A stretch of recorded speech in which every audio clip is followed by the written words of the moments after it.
Magandang araw po sa inyo lahat.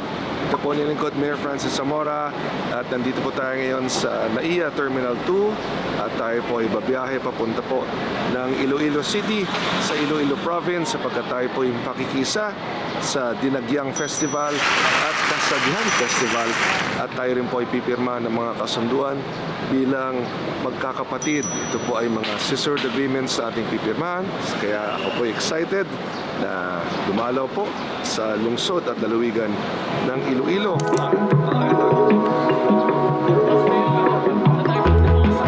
Iloilo, Ilonggo. Mayong aga mga taga-Iloilo.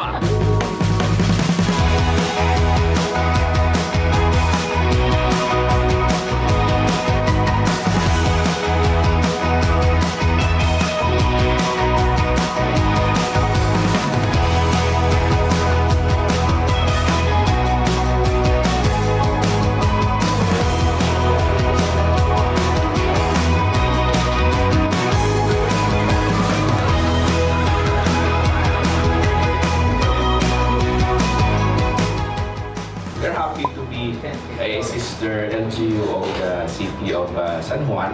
Your Papa, we were together in Congress for 6 years.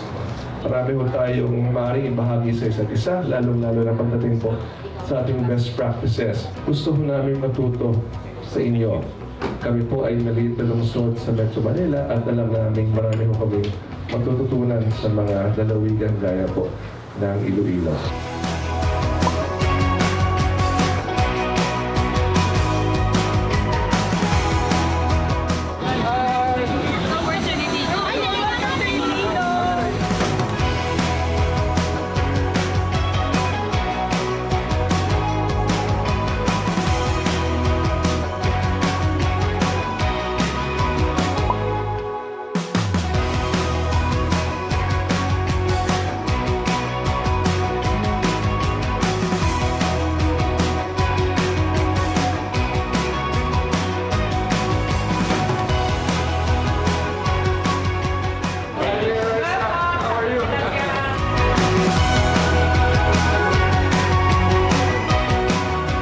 This partnership with the City of San Juan is one of the first sisterhood cities that I will be signing as mayor, and I'm very excited because it is going to be with Mayor Francis Zamora. Oh, wow. Mayor Francis, you know, to give everyone a background, Mayor Francis is the president of the LCP, and he has been the reason why this year the LGUs will be given more importance because he has been fighting for the LGUs. Si Mayor Raisa ay kasama po natin sa League of Cities of the Philippines. Siya po ay isa sa ating officers. At alam po ni Mayor Raisa yan at ng ating mga mayors na pinaglalaban natin ang empowerment ng mga LGUs. Isang bagay na hindi pa natin nararanasan. Yung pondo mismo na dating dumadaan sa DPWH ay dediretso ng papasok sa ating mga lungsod. And that is something that is very different. At alam ko ho, merong mga konsyal na nandito, mga councilors, barangay captains nandito, pati ang barangay, magkakaroon kayo ng LGSF o local government support.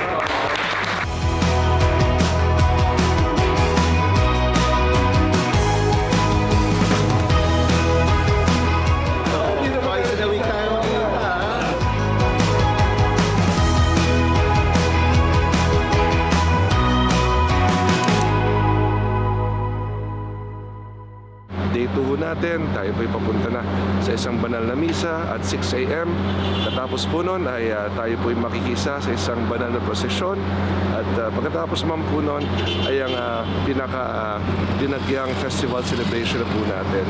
Kaya ako po ay papasalamat sapagkat nabigyan po tayo ng pagkakataon na makiisa sa Dinagyang Festival 2026 dito po sa Iloilo. Viva Señor Santo Niño!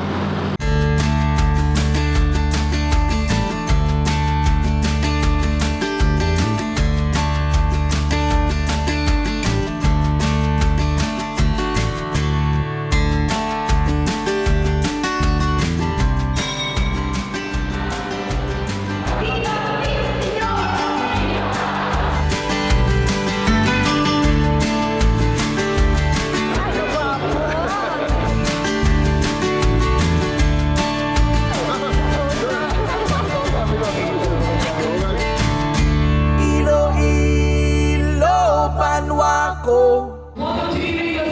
Kanta ko para sa imo.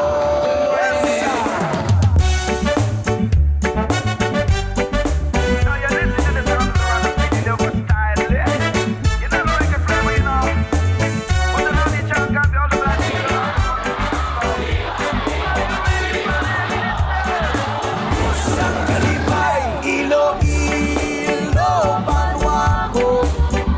Ang tanan ginhatag mo. Iloilo, banwa ko. Kanta ko para sa imo. Iloilo, banwa ko. Ang tanan ginhatag niya. Iloilo, banwa ko. I know your son, Nicholas. He was my schoolmate before in LaSalle. Are you serious? Can you take a photo? Oh, sure. Yeah.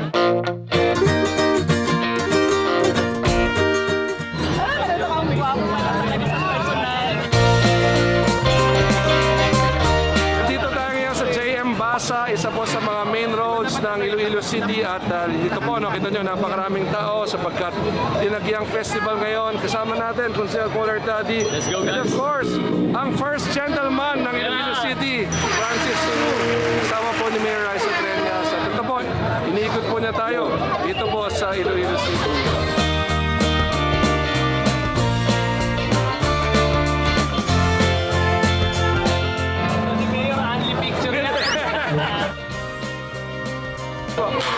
Yes, of course. Si John taga San Juan. Yan, kasama natin ang San Juanenyo dumalaw dito sa Iloilo City. John, anong barangay kayo? Santa Lucia. Santa Lucia. Wow, barangay Santa Lucia. Si John nandito, kasama namin. Ito ang sikat na Roberto Siopaw. So ito, subukan natin. Conchi Paul. Yan na, Mayor!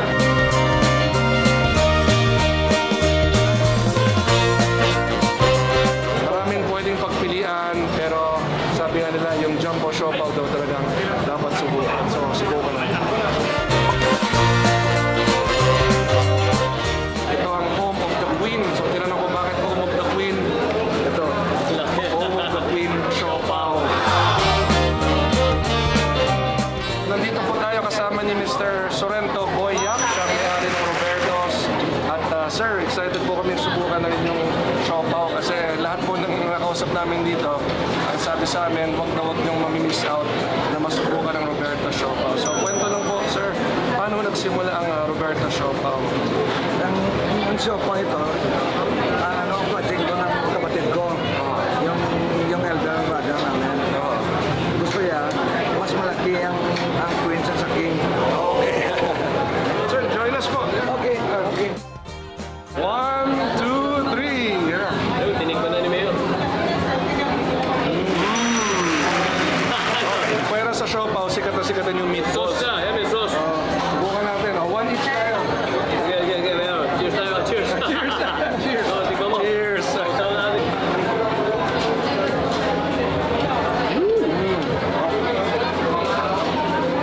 Sir, dalhin mo na sa Manila to, sir.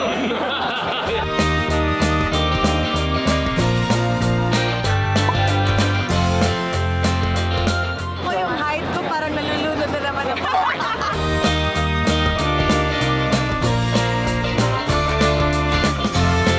Merienda ng mga bata sa school. Hindi na ako bata, hindi na rin ako pumapasok sa school. Pero mukhang masarap na masarap ang pancake nito.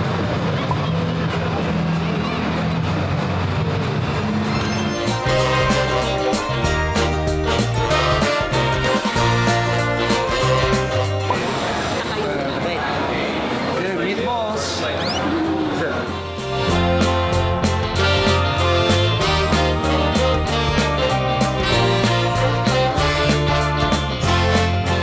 Nandito tayo ngayon sa Iloilo Central Market at ito po ay isang PPP, isang public-private partnership between SM and the City Government of Iloilo. So ibig sabihin, nagtulungan ng SM at ng City Government upang maitayo po ito. Ang lupa ay pag-aari ng City Government at ang investment naman for the infrastructure ay mula po sa SM. So silipin po natin ang Iloilo Central Market.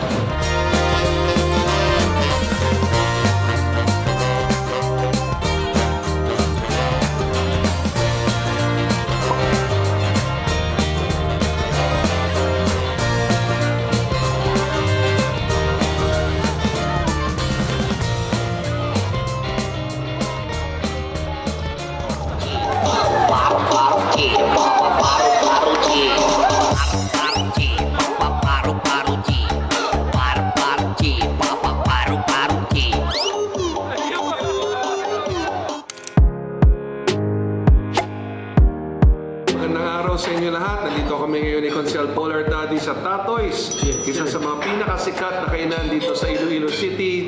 At ito, marami tayong susubukang pagkain ngayon. So, sa totoo lang, ang talagang pinag-uusapan dito na sinasabing dapat masubukan at sobrang sarap ay itong native lechon manok. May talaba, merong chop suey, merong bangus, merong lumpia, may niambo at sotanghon.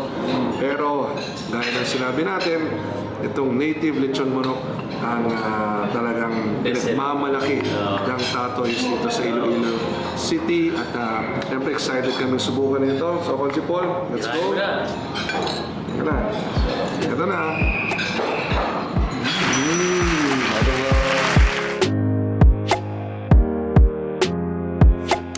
Tapos na po ang ating pangalawang araw dito po sa Iloilo City at nandito po tayo ngayon sa Iloilo International Airport at pabalik na po tayo ng Manila.